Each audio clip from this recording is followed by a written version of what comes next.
My name's Orion. These are wellness talks. I love to have them because they put a little spotlight on wellness in all of its different ways. And I like for people to describe it to me from their own perspective because we all have our own unique meanings of words. And so introduce yourself to me and give me a little blurb on who you are and what you do. Or, like just a little thing. Sure. Yeah. I'm Stefanie Marco. I'm a sacred union guide. I'm a teacher of mystery schools and metaphysical sciences and a love coach.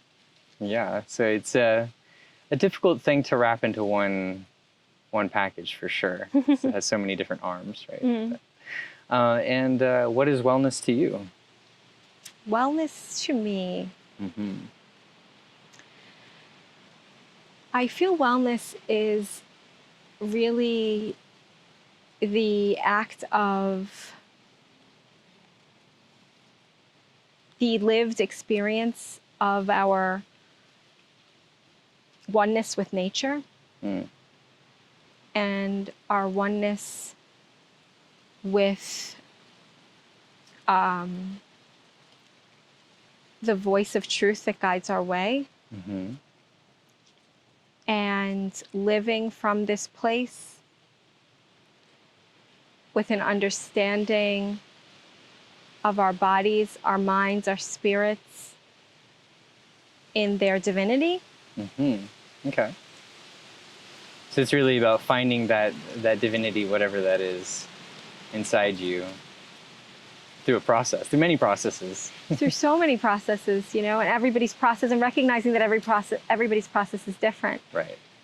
But certainly, personally for me, using a lot of the beautiful intelligence of ancient practices to guide us there. And I feel like science is constantly struggling to keep up with, or has been a quest of keeping up with what the ancient spiritualists have known and proving that. Right. Rather than the other way around, which is sometimes the approach of science trying to, or people asking spiritualists to prove something scientifically.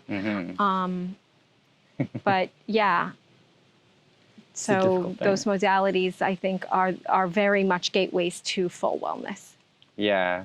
And to speak of like all this old stuff, when these ancient Taoists and these ancient tantric teachers were coming up with these things and really like through hundreds of years coming up with these things through facilitation and practice, and this really was a science to them, actually. Yeah. And it's funny that you draw that parallel today of how we are trying to attach, like being able to prove the spirit also is like a tricky thing, but then also putting so much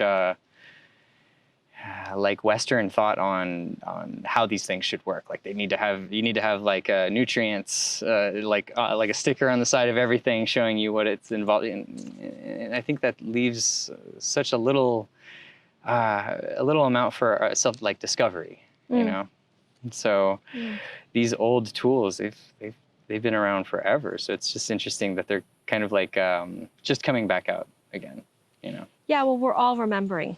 Yes. We're all in a process of remembering. The beautiful part of being in these human bodies is that we forget. And it's designed that way, that we come back into this world as a soul, incarnate, to give our gifts, and we've maybe forgotten what was before, and it's all kind of by divine order that we've forgotten.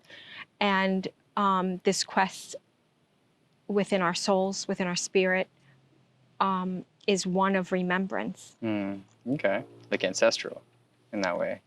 I would definitely say ancestral. I would definitely say on a soul level. I would say it's also a remembrance of self within the context of this lifetime as well, right? Forgetting who we were as children, the true pure essence that we embodied before other people told us how we were supposed to behave.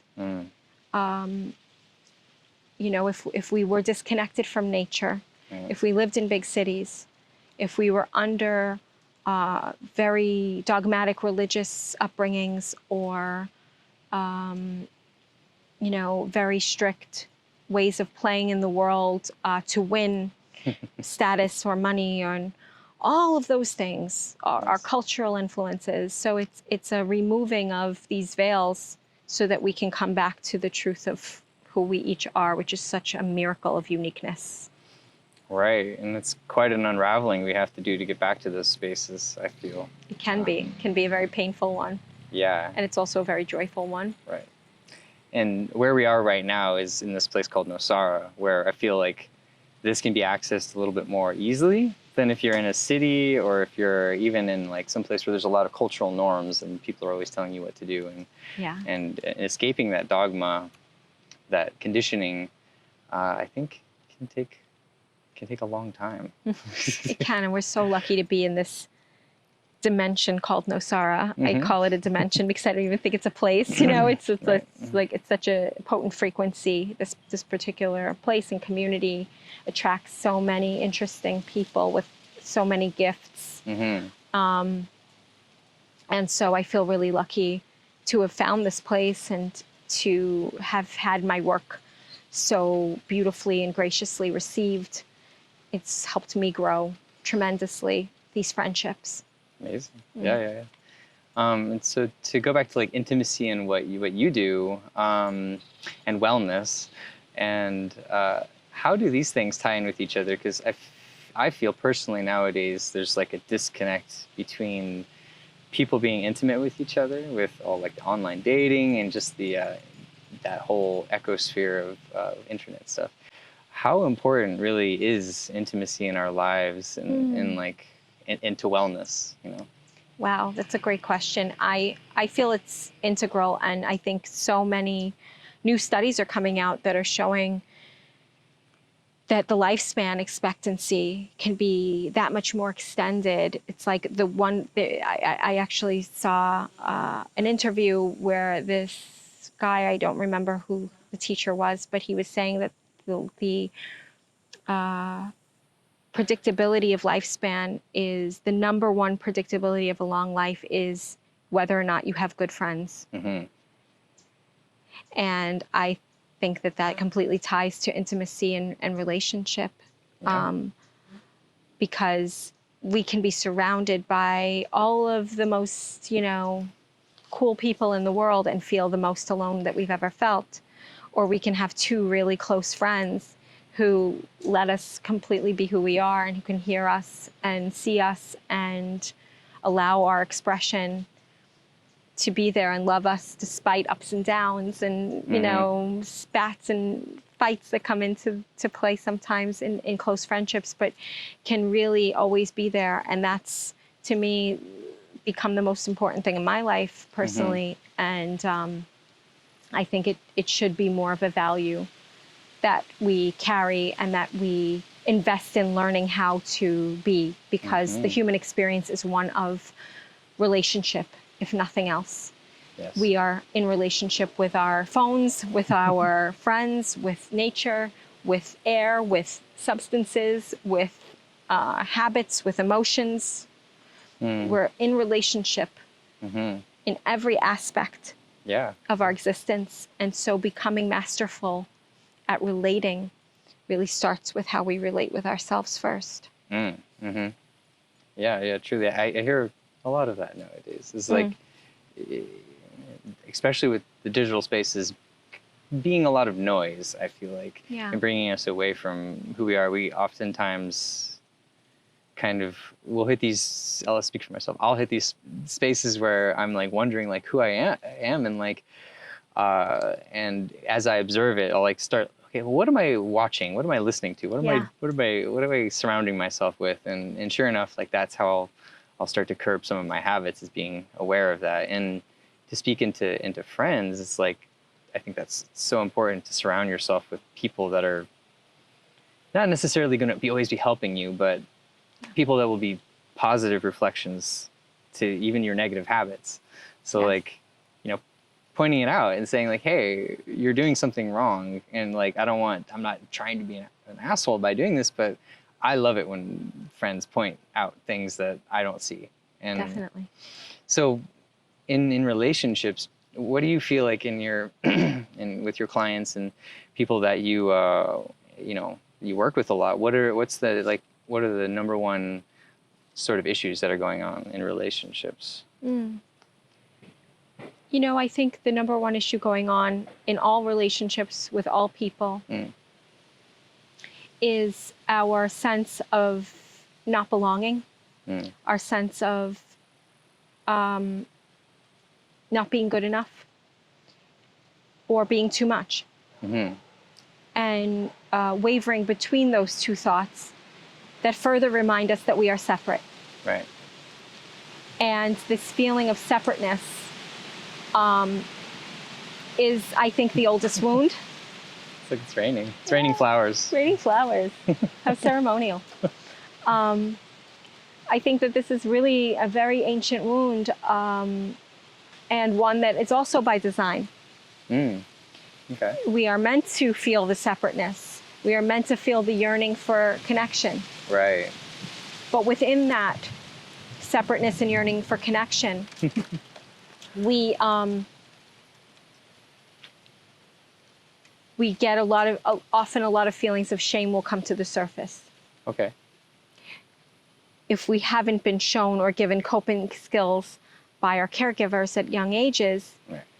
when we were expressing a need or a feeling of disconnection in some way, we learn how to create a mask to manipulate getting that need met. Okay. We learn to create a strategy, a personality. Sure. We learn how to perform. We learn how to pretend. And this is something that expands the ego, not the authenticity of ourselves, which then further makes us feel disconnected because we may get those needs met, but subconsciously we know we're getting those needs met because we're lying.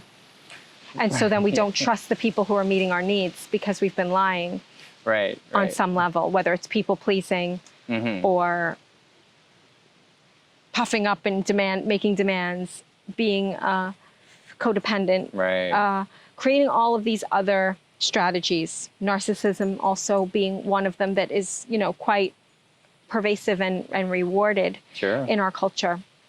So to me, that's the root of the problem, is this innate feeling of disconnection. Yeah. And I think more and more separation, Yes. like, you know, we are tribalistic when it comes down to it. And then nowadays, there's so many tribes. Really, there really are. Like, you can go online and find any kind of thing that appeals to you, and it may not be authentic, but it might really like make you feel good in that moment. Certainly. It's a form of escapism more than really belonging. Actually, I think in many instances these tribes are not real communities. They're scenes. And I think understanding the difference between a tribe that is a community and a tribe that is a scene is a very good skill to cultivate as we mature and seek community and seek belonging. Because if we're seeking belonging with scenes, there are actors in scenes. Yes. Okay, well, let's hit on this a little bit more, because I do feel like we live in a place where this is very prevalent. What are some ways that, because I don't think it's something that people want to do. I think everybody has like really good intentions when they want to seek wellness, or they seek to belong through this, you know. What are some ways that you can develop authenticity in that space, instead of like some tools that you can check in with yourself with, like all of us could check in with, like to stop and recognize these things before they get going too much out of hand? Yeah, well, I really love mirror work. I think that looking in the mirror, both literally and figuratively, are very powerful practices. And understanding and recognizing that we can control how we see things and how we feel things with this heightened state of awareness and sensitivity. And so mirror work is something I've been doing for a long time. And then within the piece of feeling and seeing in that way, you can begin to come into recognizing the quality of how you see, the quality of what you choose to feel, Right. based on how you see. Okay. And we've all been in situations where we completely misread the situation that's gone on, Sure, right? yeah.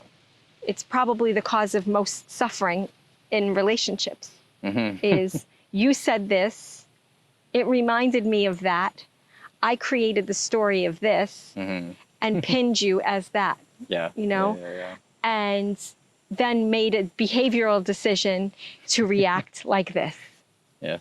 right? And so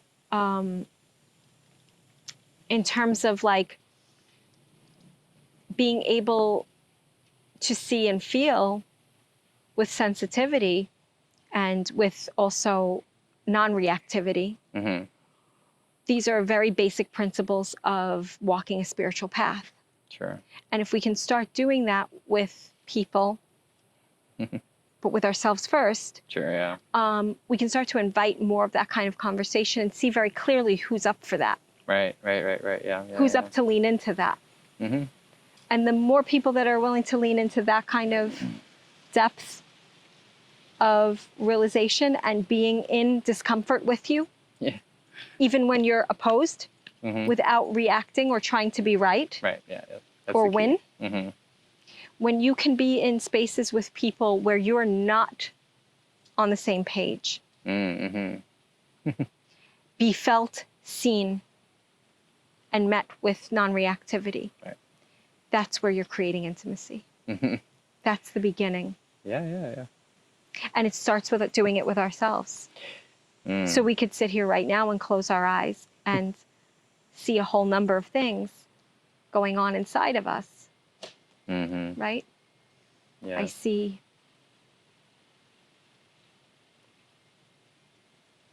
how happy you are. And this is me to myself. Mm-hmm. I see how happy you are to be asked such great questions by someone you respect.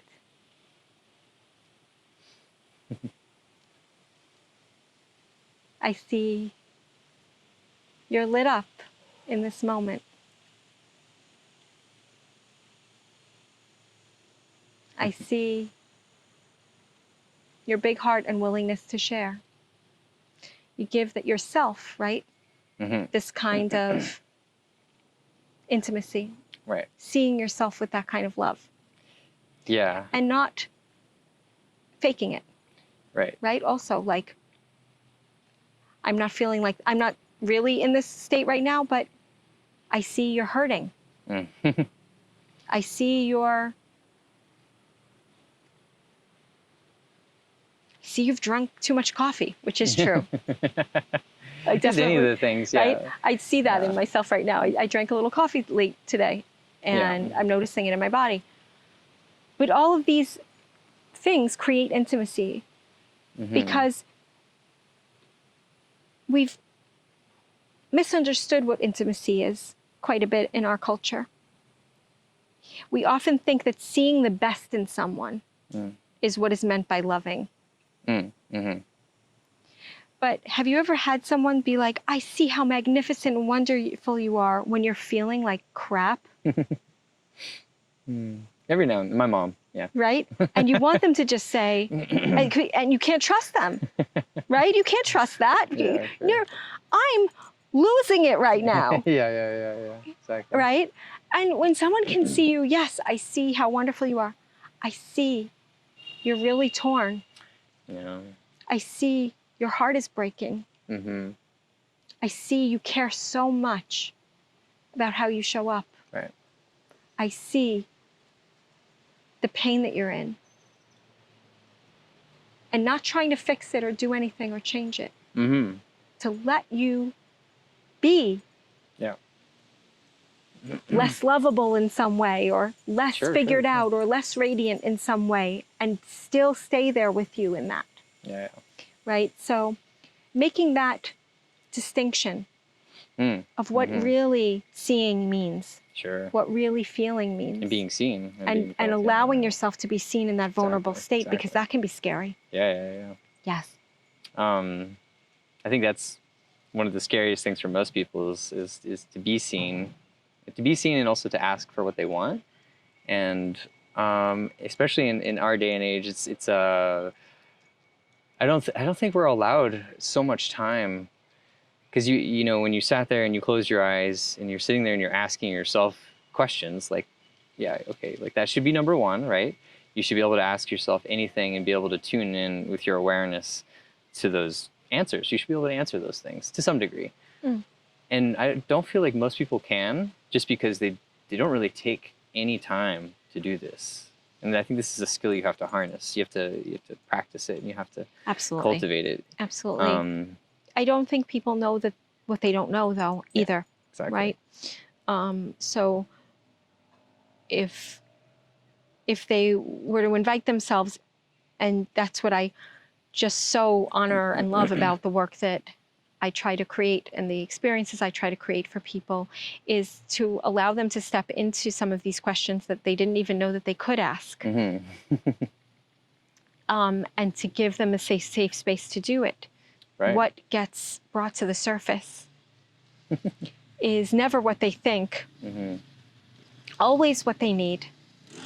And I'll tell you what else it never is, that they're a bad person. Sure, right. Right? Because all of us are just doing the best that we can. And all of us have created these identities, and all of this pain is so shared and so collective. Right. Yeah. Self-love, right? Because that's what I hear the most from people, and I don't really talk to people as much as you do, but I do tend to dig deep into people when I talk to them, and it's hard. Oftentimes, I have to really give people a lot of permission by, like, not displaying it myself, but like kind of moving through the motions of like, hey, I'm here, I'm a person, I'm naked in this way that I can be vulnerable, so can you, before they're even willing to step into a place where they're seeing that they're like very much wearing a mask, very much protecting themselves from being seen in a vulnerable space, because they think maybe someone in the past probably hurt them to some degree, and this is like so in there. Yeah, and they have every right to hold on to that mask. They have every right to keep that wall up if they've come up in circumstances where there wasn't safety to take that down. And so I really believe that people's walls are just as sacred as their openings are, and that we can't force people, and everyone is moving at the pace that they need to. And our armors have protected us sometimes from some pretty gnarly stuff. So we have to thank those parts of ourselves too. And allow the right teacher, the right setting, the right circumstance will unfold. And I think people are very brave when they step into this work, no matter how many walls they think they have up, because that bravery will give them the permission to let them down in their good timing, in their comfort zone. And doing so is an act of courage and bravery. Sure, yeah.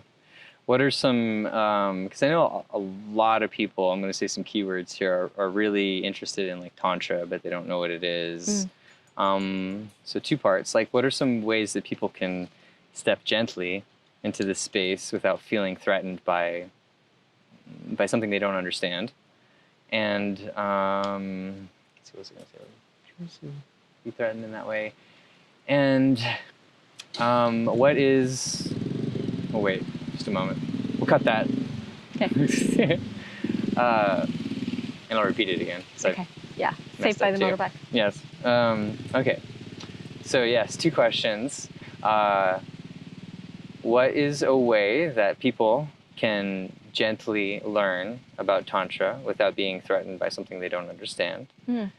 And what is Tantra in a very basic sort of, explanation? So I'll start with the second question first. Tantra is so many things. but I really define it as a metaphysical science that offers the full exploration of a human being to explore our connectedness to our true essence, Right. and our connectedness to nature, as I mentioned earlier, and to embody that true nature through using desire as a guiding system, and understanding and observing life and this human experience as a laboratory where we experiment and take data on the success of those experiments, Yes. and whether or not they're really bringing us closer to our hearts and who we really are, and to those that we really truly connect with, or if they repel us from that. Right. And so being able to have the awareness to measure that, and to be willing to be with discomfort without reactivity. And so it's a process of learning how to experience all of the infinite sensations and vastness of human potential. Yeah. And it is not a dogma. It is not a religion. It's truly a way of living in the bliss of the divine miracle that we are, and our uniqueness, and to explore all aspects of self. And so there's nothing to be afraid of when stepping in, because this is probably things you already do, and it's definitely things you already know. And I would say know in the GNO Gnostic, because our souls really know this information, and our spirits really know this information. And what is often missing is the reminder through the experience of it. Right. And so I really love to hold and create experiences of this type of wisdom, so that people can really feel it in their bodies, in their nervous systems, and release themselves from the masks, the veils, the boundaries that they've held to discover their greatness and their light, essentially. Yeah, everyone has such potential in them, and Tantra does have a lot of tools, I think, to unlock that. So it is really about unlocking that divine potential within yourself, and in every aspect. I think it does get like a negative connotation because people think that Tantra is like fully wrapped, like it's just sex and then that's it. But it really, like, sex is such a huge part. We all come from sex. We all come from, this place, but there's so much more involved with it. And without, we don't have to get too much into it, but I do want to demystify Tantra and Taoist arts, especially because they operate in the same sort of ecosphere of like balance. And you said something to me that is becoming popular with like ice baths and various different things, and it's like delayed gratification, or doing something really difficult and then allowing yourself to feel the after effects of your body coming back from a space of like being really cold and like feeling like it was gonna die, and I'll like get a little juicy talk in there. Delayed gratification in like even in relationships, where I feel like, speaking as a man, a lot of men enter into relationships because they want sex. They want access to that. And that's fine, because this is a space where you can generate a lot of energy. You can harness this very well. But any man will know that if you have a lot of ejaculate, if you do this act a lot, your energy levels go way down. The next day it feels like you have a hangover, and maybe you'll quietly wonder what you did. But it was the act of releasing your semen. So a hot topic amongst men and women is holding on to that, or delayed ejaculation or semen retention. Yeah. So would you like to speak into that a little bit and how wonderful it is from a woman's perspective? And, well,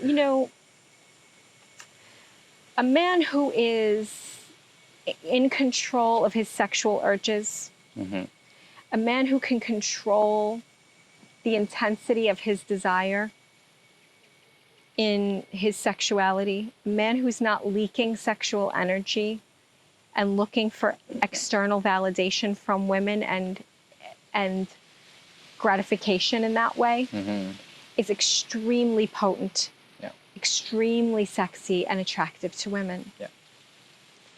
And this type of man, within that framework, also what he builds within himself is a lot of trust and confidence and self-esteem. Because when a man can discipline that part of his life, every other part of his life really does fall into place in a very powerful way. And the opposite of that,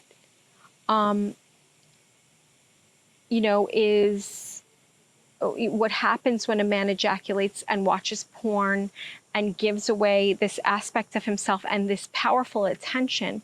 What men don't realize is that the power of their attention and presence is so potent that it literally is the beginning of the orgasm for a woman.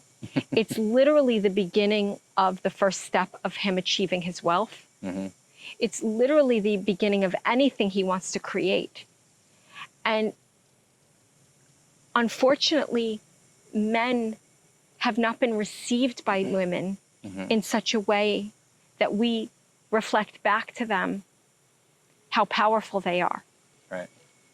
And oftentimes the only way a man actually sees the potency of his power is through his penis and its effect on someone. So if that's the only way that he can get the truth of his power, then he's going to seek that out in that abnormal way. And so women, we can do a huge service to men by taking our walls down and being vulnerable. Even when a man is hurting us, showing him it's brave. How he affected us, not pretending it didn't. Showing him when he gave us a great night or did a small favor, how highly we think of him. And if it's our lover, showing it with our bodies, giving him our bodies as an offering. And, that's just a little aside for that, because men are in a very lonely place right now, and it's very easy for a man who doesn't feel he's being appreciated or shown that he has power to waste that power. But men, you are so powerful. And women, we need to get better at giving men those opportunities to be powerful, even if he's an 8 out of 10 or a 6 out of 10, that he can still get those 6 points, even if they're not the 10 points. Right? But what happens with porn is that the prefrontal cortex that gives us empathy, gives a man maturity, gives a man judgment, that starts to become distorted by these and stunted by this overstimulation. And a man will start to lose his ability to actually hold his life together, grow up, have a vision for what he wants to achieve. If a man sees too many boobs, he's not going to be out there trying to see boobs. Right? And what it takes to actually, to really dumb it down though, but what it takes to actually be accepted and given surrender by a woman to her full body. Yeah. And so if he's able to access that deep desire so easily, he's not going to really feel much of a motivation to get it in other ways, Totally, yeah. in the more traditional ways of going out and earning a living and having a nice house and, and being able to protect and provide a feminine energy woman who will have sex with him and cook for him and adore him and be his oracle. Yeah. And, there's so much tied to this, right? I think, well, just to build on what you said, like, that's beautiful. I've not heard very many women actually put it that way, to empower women to actually give compliments and to see men when they are doing, really, really amazing things. And sometimes they don't even compliment themselves. They don't even realize that they're doing these magnificent things. They receive no validation from anyone. Yeah. To hear a woman say that is like, thank you very much. Mm-hmm. And I do think that there is a lackadaisical nature of men stepping back from a role of power that is outside of that. Like, there has been an opening for men to just like step back and say like, oh, well, we don't want to do it anymore. Yeah. And women are like, yeah, we'll do it. We've been waiting to do it. And then that kind of like pushes them in their masculine. And then the men are just like, well, if we can just play video games all day, I guess we will. Yeah.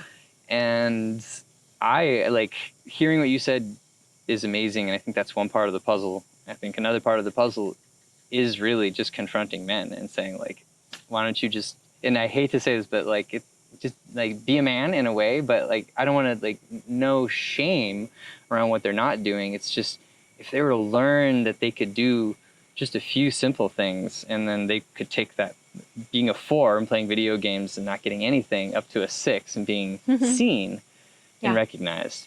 Yeah. Yeah. Yeah. Well, men really need other men. Yeah. And unfortunately, most men didn't have that in their households growing up. Mm-hmm. So they were feminized by their mothers who were doing the best they could. Yep. But those men didn't get clear leadership, and they got overly nurtured, typically, and then seek their value in the nurturing of women, rather than in the ass-kicking of men. And so when men can flip that and really find a brotherhood that is holding him accountable, that is surrounded by men he wants to genuinely be like, financially, physically, emotionally, spiritually, then he can start to see the reflection of intimacy with other men that he didn't get from his father. True. Yeah. And that is the most potent, one of the most potently powerful healing modalities. And unfortunately, a lot of, men's groups within spiritual communities are not places for men to be challenged. They're places for men to complain about women. Yeah, there you go. You hit it on the nail. Right?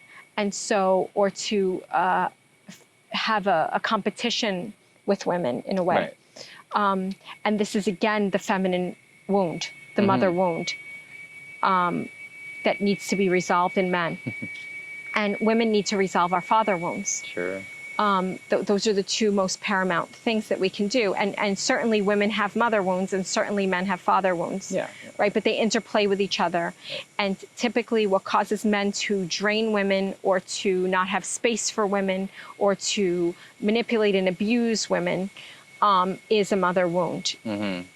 And wanting to break free from or retaliate against the feminine oppressing him. Sure. Or the idea of oppression. Right.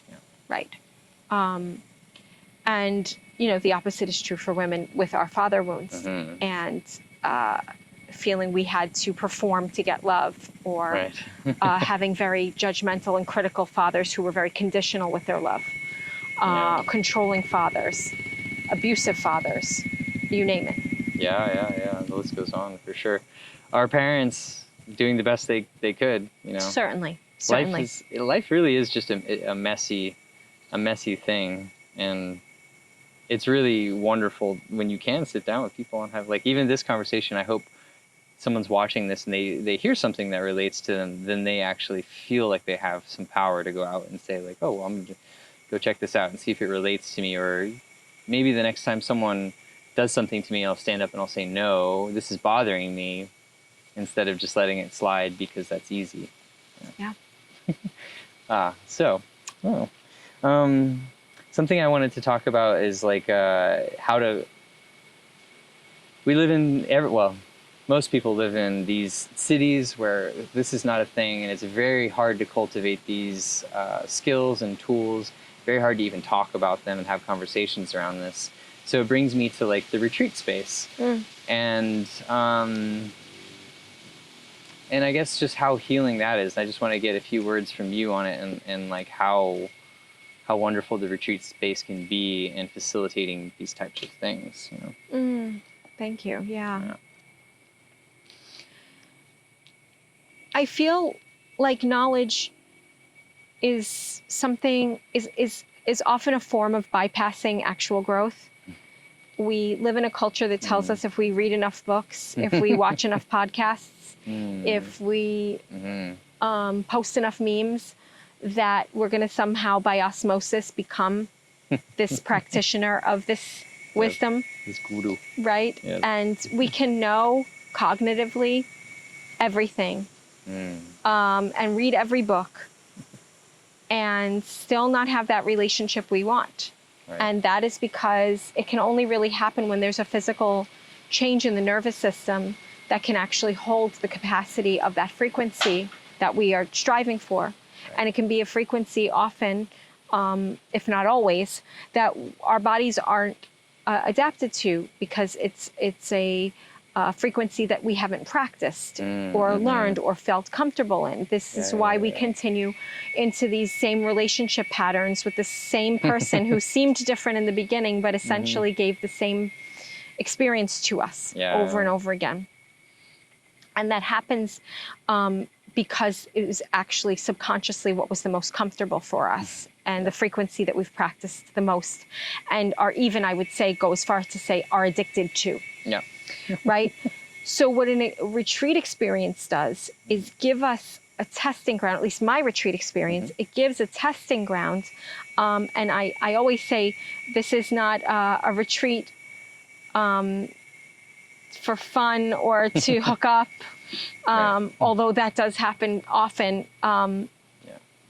This is a laboratory where you can look at what you usually do in this situation, the way you normally react when triggered by a person like this who reminds you, because the retreat will always bring like a couple of people who remind you of your ex, or who remind you of your mother, or that friend, or whatever it is, right? The retreat is designed to, in a controlled and safe way, open us to our patterns. Yes. And then we have a choice in the retreat to really explore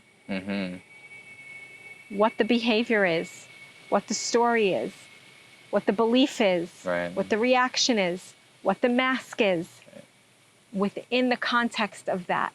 And to then choose a different thing and try out that different thing also in real time with people who are doing the same thing. And the realization that they're not alone in that habit, in that inkling, and that their weird way or their weird thing that they've been hiding from the world that they have shame about thinking or feeling or behaving is actually one that is shared. And that can very easily be resolved. And the growth that can come from that in real time as an experience, rather than just as an idea or a concept. And so what I try to provide in my retreats is that actual awakening, that actual opening, and that actual healing. Retreat space, I mean, I've been involved with them all my life. They're such potent spaces. Something funny, but I think related about retreats is I've facilitated a lot, and it's interesting when people come on them how much they change right after the retreat. They'll either like go quit their job, they'll break up with whoever they were with, they'll move to some place. And it goes to ask like how much we really cover up. And then like when we're on these retreats, oftentimes you discover ugly truths. Not ugly, but hard truths, like real truths. And then by the end of it, you're in a space where you're like, I'm ready to make a change. And oftentimes people do, and it can be really scary for the people in their lives, because this person, they come and they go on these retreats, and then they come back and they're just like not a completely different person, but they've been opened up in a way that there's no putting the genie back in the bottle kind of thing. Once you awaken, you can't unawaken. It's once you see, you can't unsee. And that's how these Taoist and tantric arts have been, to me, like it's like a great, wonderful thing. I love it. But sometimes I'm like, man, like why did I have to do that? Now I'm like so open in a way to some things that it comes with a bit of responsibility in a way, which is a part of it. Certainly. Yeah. Certainly.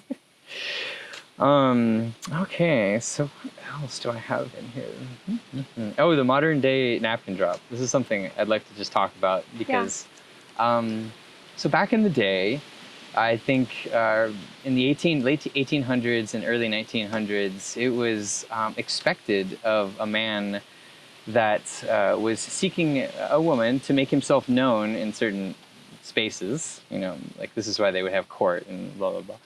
And if a woman was interested in a said man, she would drop a handkerchief by him. And this would be an indicator to him, very clear indicator that she was interested, and that gave him pretty much like the opening or the indicator to introduce himself or to, court in that way.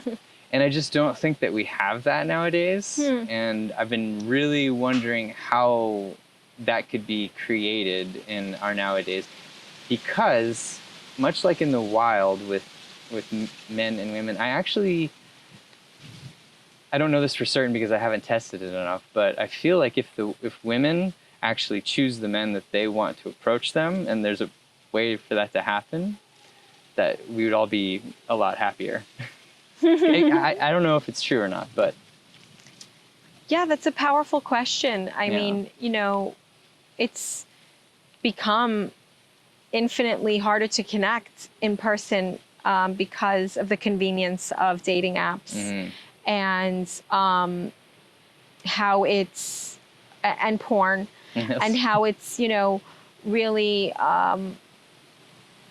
given men a very unchallenging lackadaisical, easy way of being.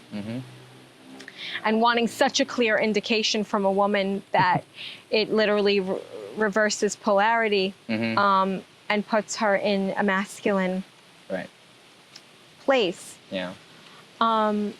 With my clients, I tell women to practice making eye contact.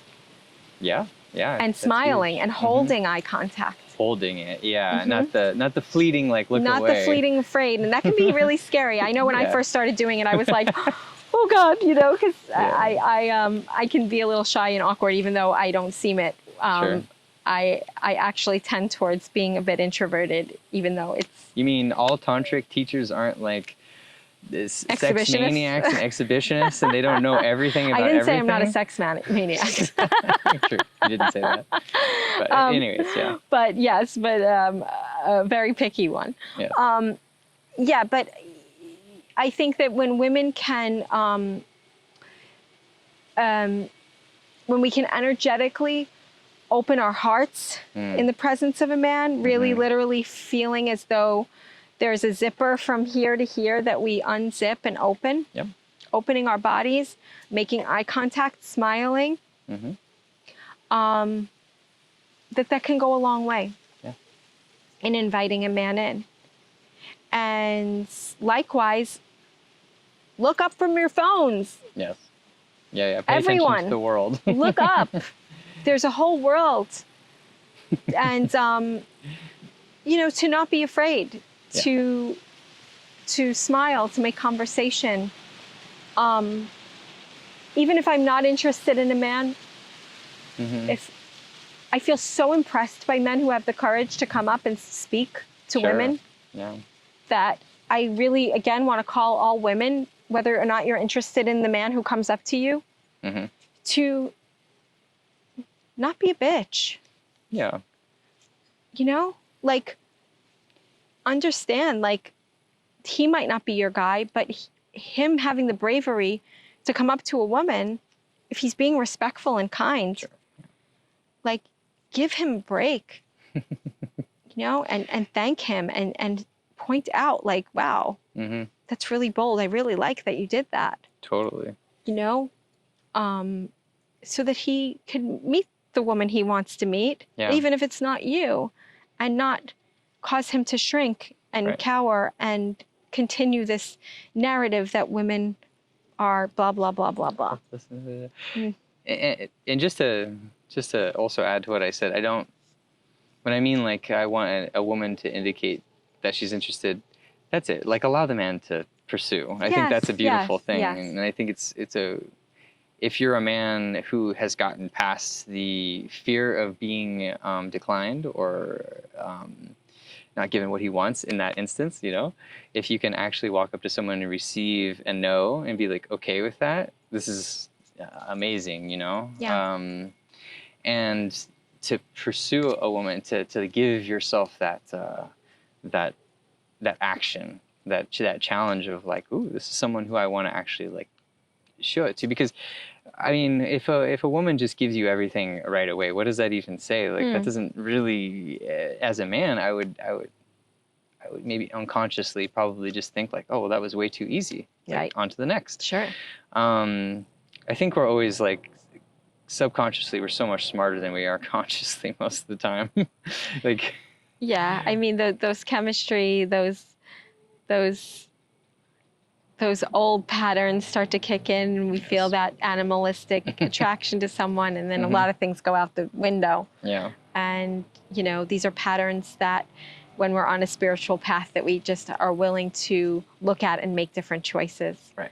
And I think that there's something so beautiful about relationships starting with true friendships and, you know, being there for each other and being willing to put in the time and to not rush in, even if things are physically charged. Sure.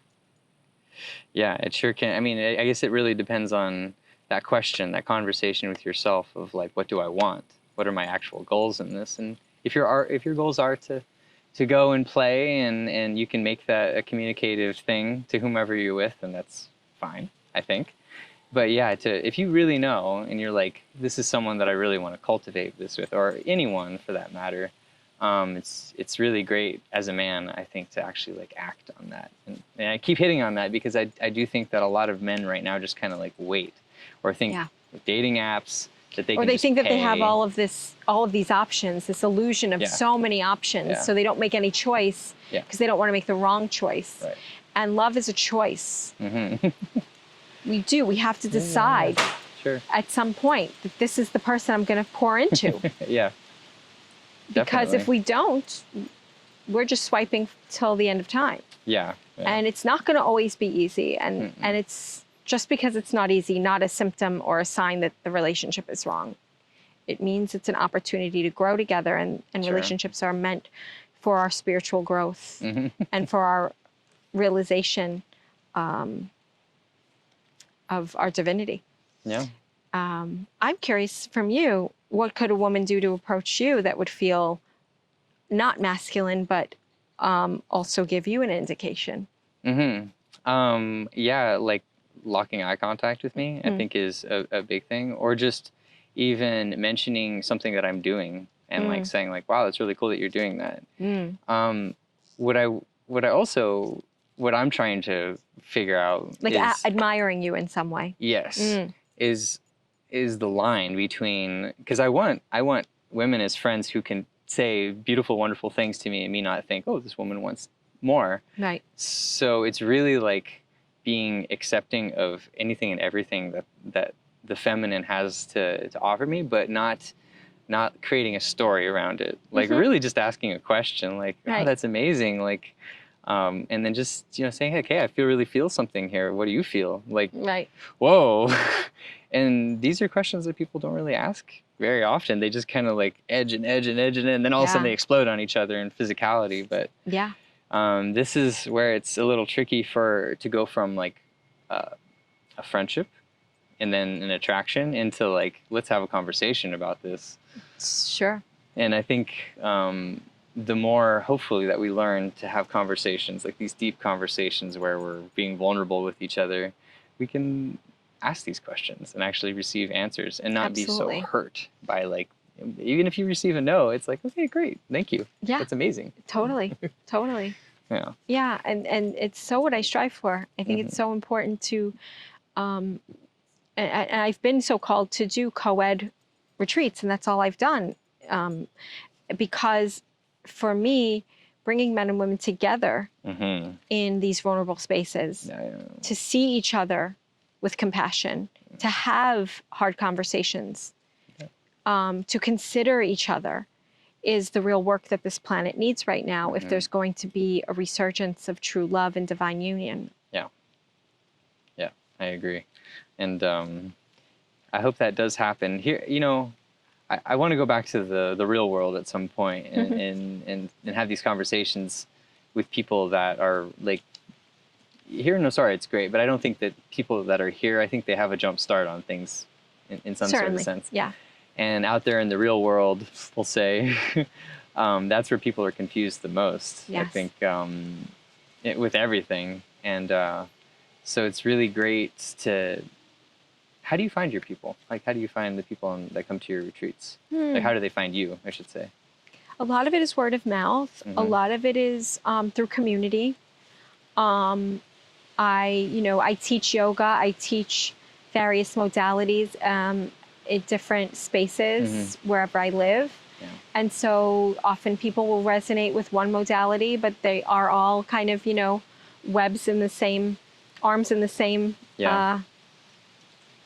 in the same frequency. And so they'll be introduced through either yoga or a meditation class I've given, or they see me online or in Facebook or things like this, referrals from friends. Yeah. That's typically the way that I attract clients. Yeah.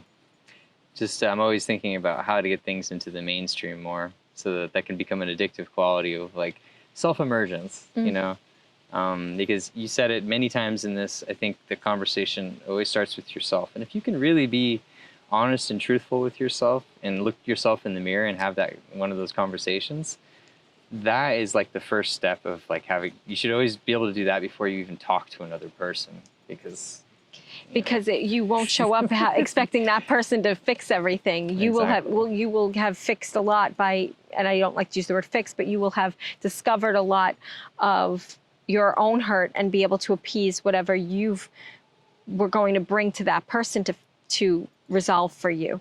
And so when you can do that with yourself, you show up with non-reactivity more easily, because you've already looked in the mirror and said, I see that this is hurting you. I see that you just want a hug. I see that this really makes you feel unappreciated or whatever it is, right? I see that this is an old wound. And then when you show up with that person, they're going to be able to see you more clearly, because you're not fuming and with resentment. You're in the present moment and you're safe, and you know that you're safe in that present moment. And you're willing to just acknowledge the material, the emotional material that's surfacing for what it is, which is energy. Yeah, exactly. And if you become a master, you're able to alchemize that energy into sex. Yeah, and turn it into into fire. You're able to actually take that pain and purify it through the potency of the fire. Yep. And the opposite, you can take that sexual energy and turn it into energy that you can bring into the real. You can bring it into the board meeting, not in the same sense, but alchemizing it into something that you can use as raw power. It's manifestation energy. Yeah. Well, Stefanie, we have lost our light. But is there anything that's going on in your life right now? Anything that you want to share? Any words of wisdom? Well, I don't know. I know. I will say that I have an app, which I feel like is really accessible to anyone who's interested in this work, and it has 30 days of practices. Cool. And each month we meet in a live fashion for group coaching based on the techniques you learn in that app. Okay. There's one for men and one for women. The program is called Reunion. Right and on. It's basically stepping into sacred union with self and with the other. And the name of the app is A Love Revolution. Okay. And so you can download that on iTunes or Google Play. It's like $50 a month. Nice. Or I think about $300 for the year. That price is going to go up. So and so I welcome people to join that. It's a really good entry point for my work and to work with me in a live fashion every month, whether you're a couple or single. Right. And I mean, that kind of answers one of the questions that I had about getting it into the mainstream and crossing the aisle is using a digital means where people feel comfortable in their own space. Yes. To be able to Yes. I mean, I think for me, it would be really beautiful to create, and that is the aim of the app, is to create a media space for conscious seekers, and to have various programs and ceremonies that can be subscription-based for online communities that come together in person as well. And so that's really the long-term aim of this is to create global community of consciousness and union. Yeah. And if you want an in-person experience, you also lead retreats. I lead retreats and I coach one-on-one, singles and couples, men and women. Wonderful. So yeah. Cool. Well, thank you very much for this wonderful conversation. I kind of like the fact that we went from light to dark, and maybe this is something that I'll bring into I like this. I mean, I feel like we're pretty well lit still. Yeah, and I feel like we're in a living room also. It's very strange, but we're actually just wide out in the open. It's just as comfortable, if not more. Yeah. It's a beautiful tree. So, cool. Thank you very much, and this is where we'll end it, I guess. Thank Until you, next time. Orion. Maybe there'll be a part 2 where we delve a little bit more into the aspects of those things that we talked about. I'd like that. Yeah. Yeah. Cool. All right. High five. Thank you. High five.